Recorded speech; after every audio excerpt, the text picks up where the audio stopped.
ఒత్తేది కూడా తెలియకుండా మెత్తగా ఒత్తుతున్నావే. క్షమించండి అమ్మాయి గారు. అన్నవరం పొద్దుటి నుంచి నా మనసు నా దగ్గర లేదురా. ఏ చేతి ఖర్చులు డబ్బులు లేవని ఎక్కడ తాకట్టు పెట్టారా? లేదురా, ఆ అమ్మాయి గుర్తొస్తుంది. ఈయన్ని గుడికి తీసుకెళ్ళటం నాదే తప్పు. పంపదీసి నేను చూసిన అమ్మాయి గురించి ఆలోచిస్తున్నాడా ఏంటి? ఏంట్రా సణుగుతున్నావు? సణుగుడుగా వచ్చారు బాబు గారు. ఆవిడ గురించే ఆలోచిస్తున్నా. ఆవిడ గొంతు, ఆ కళ్ళు, ఆవిడ కట్టుకున్న చీర, ఆవిడ పెట్టుకున్న నగలు. చీర ఎక్కడ కట్టిందిరా? గుండెల దాకా లంగా కట్టుకుని కొలంలో స్నానం చేస్తుంటే. కొలంలో స్నానం చేయడం ఏంటి బాబు? గుళ్ళో నా పక్కన నిలబడి హారతి తీసుకుంటాను. నువ్వెవరి గురించి మాట్లాడుతున్నావురా? నేను చూసిన అతను చాలా గొప్పవాడు, బాగా డబ్బులున్నవాడు. రేపు నన్ను చూసుకోడానికి వస్తున్నాడు. అందుకని మీరు. ఏంటి, నేను ఇక్కడ ఉండకుండా వెళ్ళిపోవాలా? మీరు నాలాగా, నేను మీలాగా నటించాలమ్మా. అంటే పని మనిషిలాగానా? మరి అమ్మ నాన్న వాళ్ళు వస్తే ఎలా? వాళ్ళు వస్తా ఏంటి? ఒకళ్ళు వంట మనిషి, ఒకళ్ళు తోట వాళ్ళని చెప్పుకుంటానమ్మా. మీరేం బాధపడకండి చంద్రబాబు గారు. మీరు చూసిన అమ్మాయిని నేను ఎతికి పట్టుకుంటా. ఈ లోపు మీరు నాకు సాయం చేయాలి. ఏమిటిది? గొడుగు సరిగ్గా పట్టుకో. వంగలేకపోతున్నావా?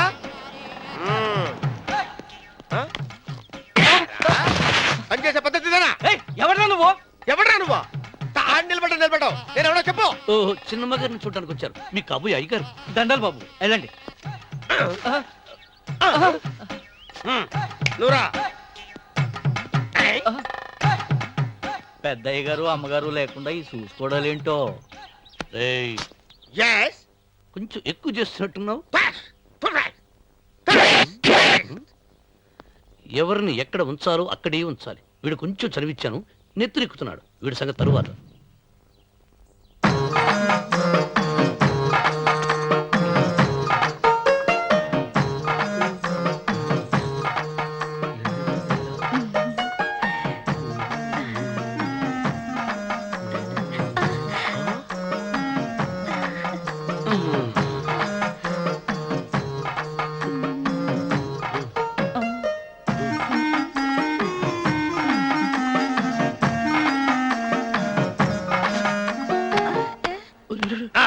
కుర్చీ కుర్చీ.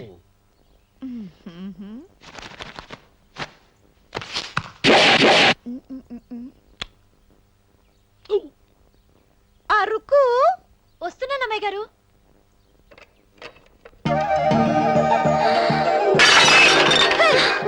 నీకు కొట్టానట చూడు. క్షమించండి, వేరే కాఫీ తెప్పిస్తాను. వద్దు. కూర్చో. ఏంటా, ఈ అమ్మాయి చూస్తే నోరూరుతుంది. ఊరాల్సింది నీకు కాదు బాబు, నాకు. వెన్నపడి పడవద్దు.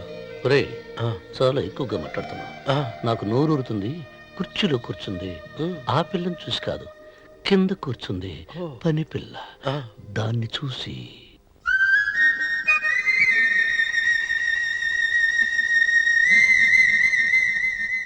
ఏంటిది? నా మనసు పాలేరు మీదకి పోతుంది. ఏంటో. అయ్యగారిని ఏమైనా ప్రశ్నలు అడగండి అమ్మగారు. నేనా? పొద్దున్నే టిఫిన్ ఏం తీసుకుంటారు అని అమ్మగారు అడగమంటున్నారు. టిఫినియా? టిఫిన్ ఎవడు పెడతాడు? మొక్క పొద్దునే సర్దుకుడు లాగించేస్తాం. ఏంటి అలా అరిచారు? చచ్చిపోయిన మా అమ్మ నాన్న గుర్తొచ్చినప్పుడు అని అలుస్తా. అలాగా? మరి సర్ది కూడా అంటున్నారేంటి? ఆరోగ్యానికి చాలా మంచిదని ఈ మధ్య సర్ది కూడా అలవాటు చేసుకున్నారు కదా యజమాని. వెంకు, నీకు పొలం ఎంత ఉంది? పొలమా? ముప్పయ్య. అమ్మాయి గారు ఏం చదువుకున్నారు? 3వ క్లాసు, 3rd స్టాండర్డ్. కల్లాస. అమ్మాయి గారు ఏంటి అలా మాట్లాడుతున్నారు? అది అచ్చ తెలుగు అంతరించిపోతుందని అలా మాట్లాడుతున్నాం. ఇంతకీ మా అమ్మగారు నచ్చిందా? నచ్చింది. ఒరే, నాకు ఈ పని పిల్ల నచ్చింది. నాకు 30 నచ్చింది. అయితే నువ్వు దాన్ని చూసుకో, నేను దీన్ని చూసుకుంటాను.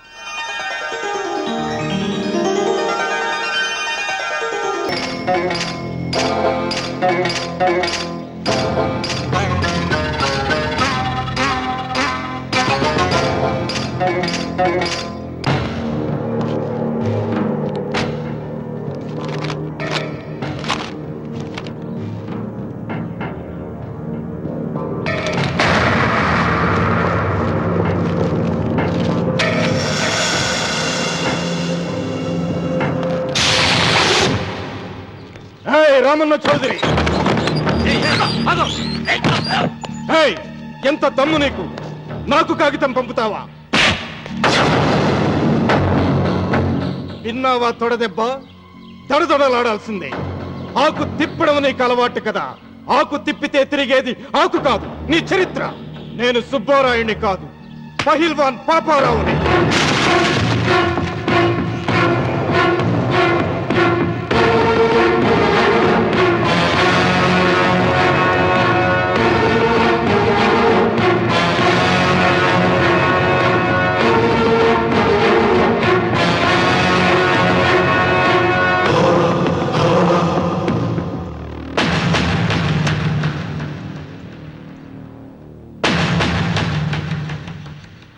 అది నా జోలికి వస్తే ఎముకలు విరిగిపోతాయని అర్థం చేసుకున్నావన్నమాట.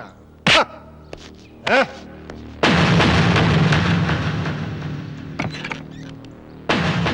మొట్టమొదటిసారి అయ్యగారు భయపడినట్టున్నారు. రాముడు తను ఓడిపోయానని ఒప్పుకుంటున్నాడా ఏమిటి?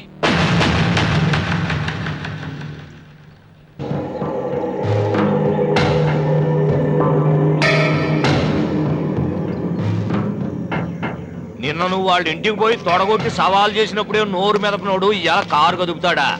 రాడన్నా నమ్మకం. వస్తే బాగుండు. నా కండలకి యమ దురదగా ఉంది. రామన్న చౌదరి బాడీ మీద అరగ తీసుకోవాలని ఉంది.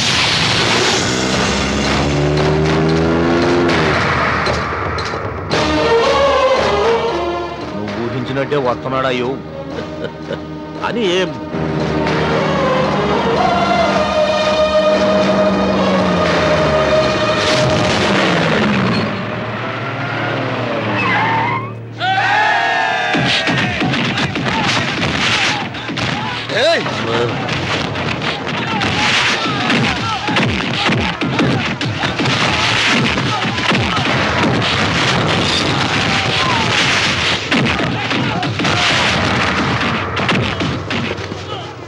ఏయ్ రామన్న చౌదరి, నా కుర్రాళ్ళు ఒక్కొక్కడు ఒక్కొక్క ఆంజనేయుడు లాంటి వాడు.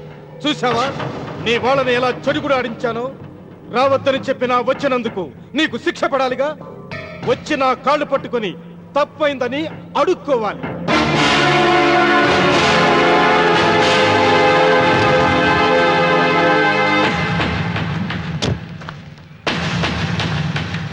ఆగో, నీ పాదం తాకిన నేల నీ సొంతం అంటావుగా. అందుకే నువ్వు నేల మీద నీ పాదాలతో నడిచి రాకూడదు, మోకాళ్ళ మీద నడుచుకుంటూ రావాలి.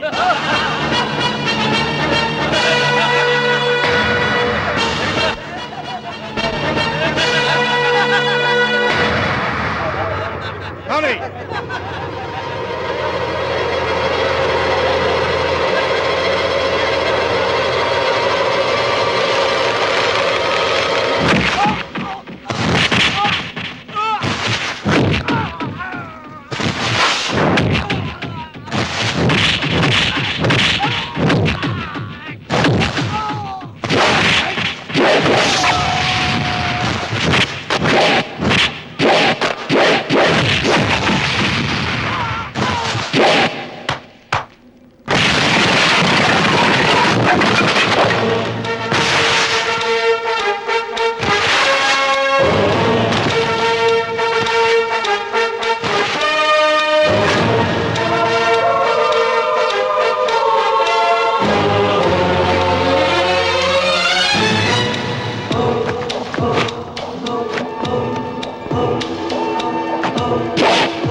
అరవకు, విరవను.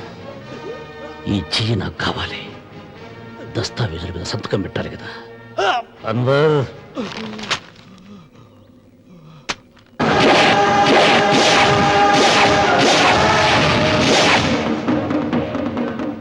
గుర్రానికి కాళ్లల్లో బలం, సింహానికి నోట్లో బలం, గరుడు పక్షికి కంట్లో బలం. ఈ రాయలసీమ రామన్న చౌదరికి ఒళ్ళంతా బలమేరా. రామన్న రామన్న ఎప్పుడూ గెలవని మనిషి. ఒక్కసారైనా గెలిస్తే బాగుండు అని జాలి చూపిస్తారు కొందరు కాదు.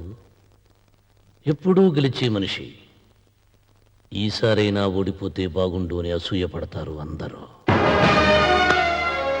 ఈ రామన్న చౌదరికి ఎన్నడూ ఓటమి లేదు, రాదు.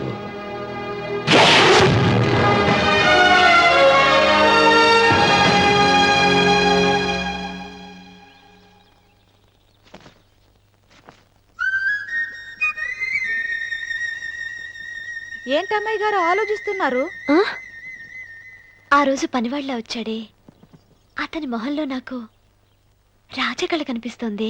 మరి నా కోసం వచ్చిన అతను నాకెందుకో అతను యజమానేనా అని సందేహంగా ఉంది. ఆ ఏమండి, బాగా డబ్బున పిల్ల నాకు పెళ్ళంగా రాబోతుందని ఓ కుళ్ళిపోకండి. కుళ్ళు కాదురా, ఆ, నీకు నచ్చిన పిల్ల మాట్లాడే మాటలు వింటుంటే ఆ. ఖచ్చితంగా పనిపిల్లి అనిపిస్తుందిరా. పనివాడిలాగా మాట్లాడితే ఏంటి? కొందరు డబ్బున్న మనుషులు అలాగే మాట్లాడతారు అమ్మాయి గారు. ఆహా, భాష మాత్రమే కాదే, ఆ చూపు ఆ రూపు ఒక్కటి కూడా యజమానిలో లేడు. పొట్టి గుమ్మడికాయలా ఉన్నాడు. మీరేనన్నా చెప్పండి చంద్రబాబు గారు, నేను ప్రేమించిన అమ్మాయి యజమానురాలు, మీరు ప్రేమించిన అమ్మాయి పని మనిషి. ఈ అనుమానాలు ఎందుకురా? ఏదో ప్లాన్ వేసి మనిద్దరం ఒకసారి అక్కడికి వెళ్ళి చూసేస్తే పోలా? ఒకవేళ వాళ్ళు మనల్ని చూస్తే మ్మ్, అవును, ఎలా? ఆ ఇబ్బంది లేకుండా మీరు నాలాగా నేను మీలాగా వెళ్దాం. ఏ వెంకమ్మా, ఆ, వెళ్దాం అమ్మా, వెళ్దాం.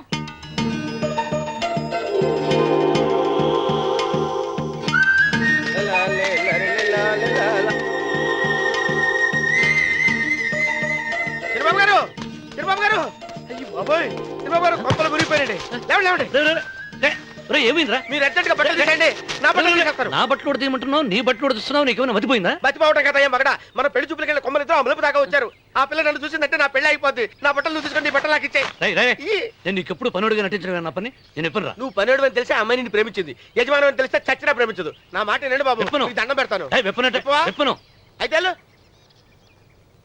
ఇంకా ఆగేమిటి, వెళ్ళు. అయితే విప్పుతా, నువ్వు విప్పు. ఇప్పు. అరే ఎరకమ్మాయి, నిన్న నాదే, నేడు నాదే, రేపు నాదే, ఎల్లుండి కూడా నాదేలే. ఏట్రా కళ్ళు కనపట్టలేదా? పొగ్గెక్కిందా? చంపేస్తాను. సరిచేయి. అన్నవరం ఏంటి? ఈడ్చేవాడి గడం పక్క, ఆ. కొట్టేవాడి కుడి పక్క ఉండకూడదంటారు. నరుక్కుతా. వెళ్ళిపోతున్నారు.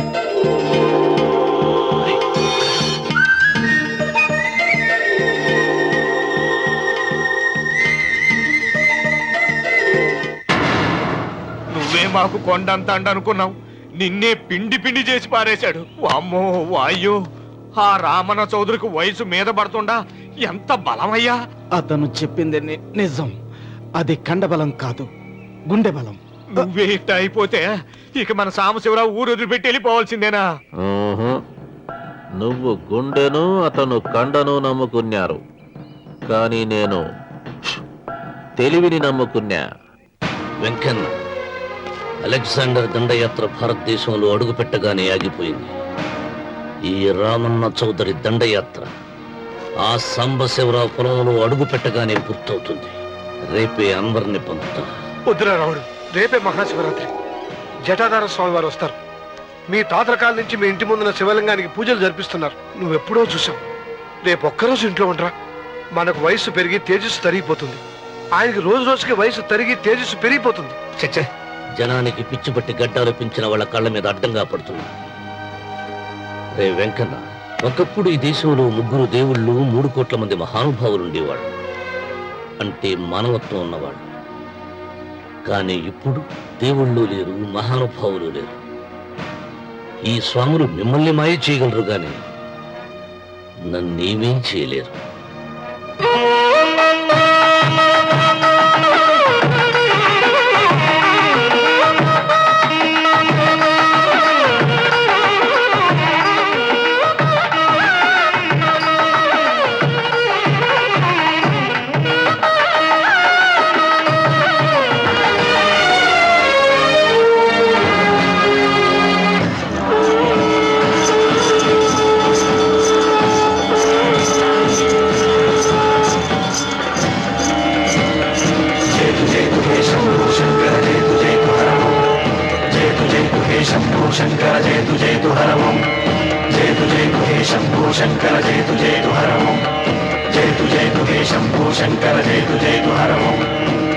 नागेन्द्रहाराय त्रिलोचनाय तस्माङ्गरागाय महेश्वराय नागेन्द्रहाराय त्रिलोचनाय तस्माङ्गरागाय महेश्वराय नित्याय शुद्धाय दिगम्बराय तस्मै नकाराय नमः शिवाय जयतु हे शम्भो शङ्कर जयतु हर ओम् जयतु हे शम्भो शङ्कर जयतु हर ओम् नागेन्द्रहाराय त्रिलोचनाय तस्माङ्गरागाय महेश्वराय नागेन्द्रहाराय त्रिलोचनाय तस्माङ्गरागाय महेश्वराय नित्याय शुद्धाय दिगम्बराय तस्मै नकाराय नमः शिवाय जयतु हे शम्भो शङ्कर जयतु हर ओम् जयतु हे शम्भो शङ्कर जयतु हर ओम्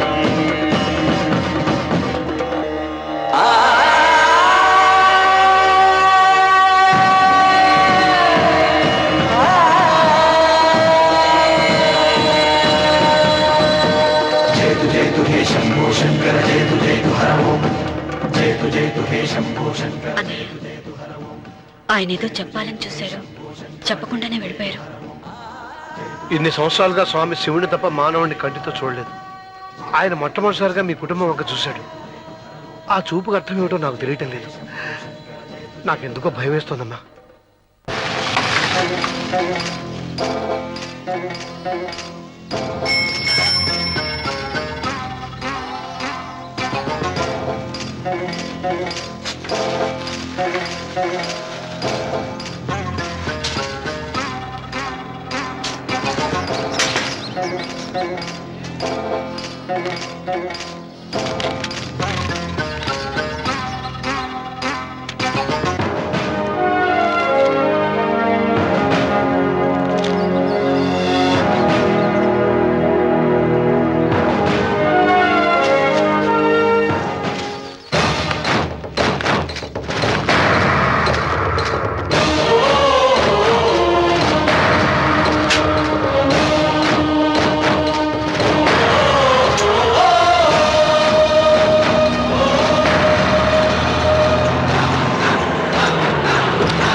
అర్థమే కావడం లేదా రావణ చౌదరి? నువ్వు చదివింది ఒక్కాకు తమలపాకు, నేను చదివింది 10 ఆకులు విస్తరాకు. నీకీ భూమి సిక్కనే కూడదు. సిక్కకుంటే నువ్వేం చేస్తావో నాకు తెలుసు. సుబ్బారాయుడికి చూపినట్టు తాళిబొట్టు చూపించి గబ్బు లేపుతావు, లేకుంటే ఫైల్ వారకు చేసినట్టు ఎముకల్లోకి సున్నం లేకుండా పిండి లేపుతావు. అదానికి నేనే ముందుగా కొట్టిన గాయం ఏడ ఉందో తెలియని కముకు దెబ్బ. 30 ఎకరాల భూమి నిత్యాన్నదానం కోసం అమ్మవారి దేవాలయానికి రాసేసిన ఈ దేశంలో నేను పోయేదానికి యాకోర్టు లేదు. అదానికి దేవుని కోర్టుకు రాసినా నువ్వు వాటికి రాలేవు. నా 30 ఎకరాలు నాకు దక్కకున్నా పర్వాలేదు, నీకు దక్కకూడదు. నా పొలం ఆక్రమించుకుందామన్న అహంతో పొగురుతో ఇంటికొచ్చినావు. తల దించుకొని తిరిగి దారి పట్టాను. నీకీ భూమిలో చారుడు మట్టి గుడక దొరకదు రావణ చౌదరి. కావాలనుకుంటే గుప్పెడు ముద్ద దొరుకుతాది. అది గుడక వాళ్ళ మధ్యలో కూర్చొని తింటే చెట్లుండోది నా దెబ్బ.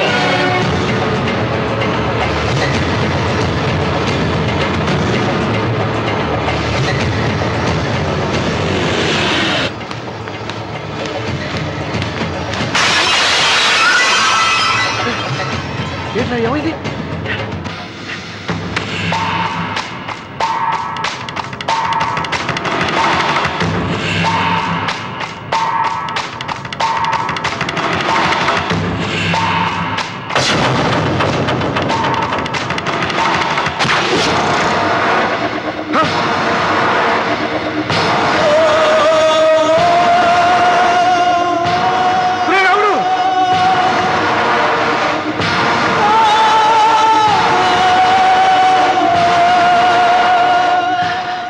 ఒంట్లో ఇంకా రక్తం ఉండగానే, ఈ ఊపిరి ఇంకా పీలుస్తూ ఉండగానే, ఈ గుండె ఇంకా కొట్టుకుంటూ ఉండగానే ఓటమి నా వీపు తట్టింది.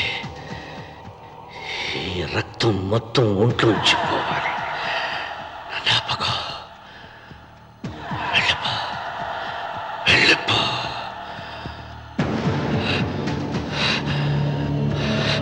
అమ్మా సీతారత్న, అమ్మేదిరా పెళ్లికి వెళ్ళారండి. అయ్యో రే, నువ్వు వెళ్ళి డాక్టర్ తీసుకురా. అయ్యో నీ బుర్రే బుర్రా.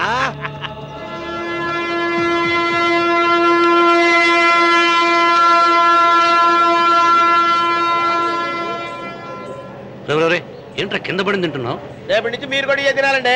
ఎందుకురా? లేకపోతే ఏంటండి, పని ఏమైనా ప్రేమించగానే సరిపోలేదండి, వాళ్ళు అలవాట్లు కూడా నేర్చుకోవాలి. అందుకని రేపటి నుంచి చికెన్ నేను తింటాను, జొన్న రొట్టె కొట్టుగారు మీరు తినండి. ప్రేమకు పేదరికం అంటారు. ఆ అమ్మాయి కోసం నా ప్రాణాలనే ఇస్తాను. ఎరా పని మనిషిని ప్రేమించావా? అమ్మా అమ్మ, నీ దండం పెడతానే, పని మనిషిని కలుపుకులా తీసేయద్దు. ఆ అమ్మాయి అంటే నాకు ఇష్టం అమ్మా. అమ్మగారు ప్రతి పెళ్లికి అబ్బాయి గారు తీసుకెళ్ళి వాళ్ళు ఎత్తి అక్షంతలు వేయడమే కానీ ఆయన నెత్తి మీద అక్షంతలు ఎప్పుడే ఇస్తారండి. అసలు ముదిరిపోయిన బెడకాయలో తయారవుతున్నాడు. నేనండి. ఆ అమ్మాయి దేవురు. ఆ విషయాలన్నీ నేను తర్వాత చెప్తాను కానీ అమ్మగారు, ఆ చేతుల మీద కానీ నాకు కూడా పెళ్లి చేయండి. నీకు పెళ్ళా? అవునమ్మగారు, అబ్బాయి గారు పని అమ్మాయిని ప్రేమిస్తే నేను బాగా డబ్బులున్న అమ్మాయిని ప్రేమించారండి. అదిగో రైలు సిగ్నల్ ఇచ్చారండి. మీరు మా పెళ్లికి కూడా సిగ్నల్ ఇచ్చేస్తే. ఈ రోజు మీ ఇద్దరికి ఏమైందిరా?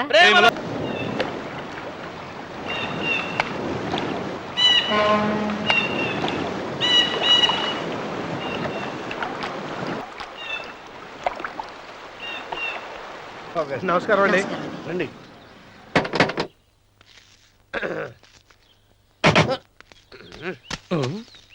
ఏంట్రా అన్నవరం ఫోజిచ్చి నిలబడ్డావు?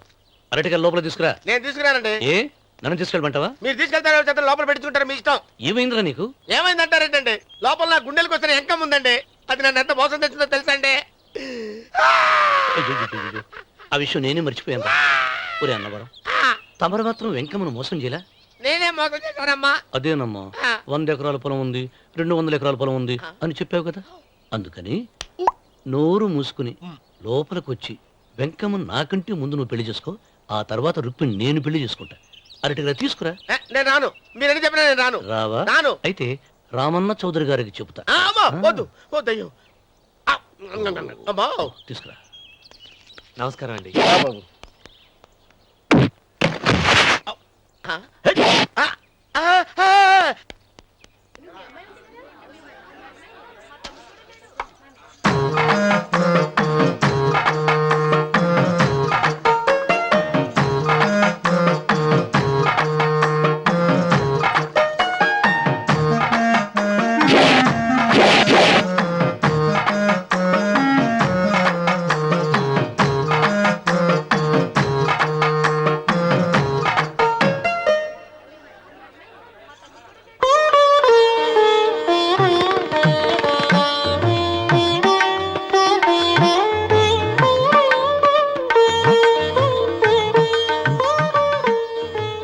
పంతులు గారు ఇప్పటికే ఆలస్యమైంది, త్వరగా జాతకాలు చూసి లగ్న పత్రికలు రాయించండి. నేను అదే కంగారు పడుతున్నానండి. ఇప్పటికే ఆలస్యం అయిపోయింది, మంచి ముహూర్తం దాటిపోతుందేమోనని. మీరు మాత్రం ఏం చేస్తారండి? మీ ఊరు నుంచి బయలుదేరి రావాలంటే ఒకవైపు కొండ, ఇంకోవైపు చెరువు, మధ్యలో ఆలయం. ఆలయం లేకపోతే సమయానికి వచ్చి ఉండేవాళ్ళుగా. గాయం ఏడముందో తెలియని కవుకు తెప్ప 30 ఎకరాల భూమి నిత్యాన్నదానం కోసం అమ్మవారి దేవుడానికి రాసేసిన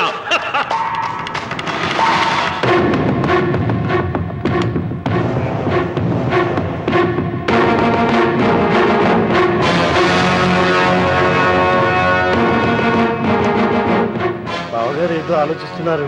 లాంఛనాలు ఏమన్నా కావాలంటే చెప్పమనండి. ఏమిట్రా ఇంకా ఆలోచిస్తున్నావు?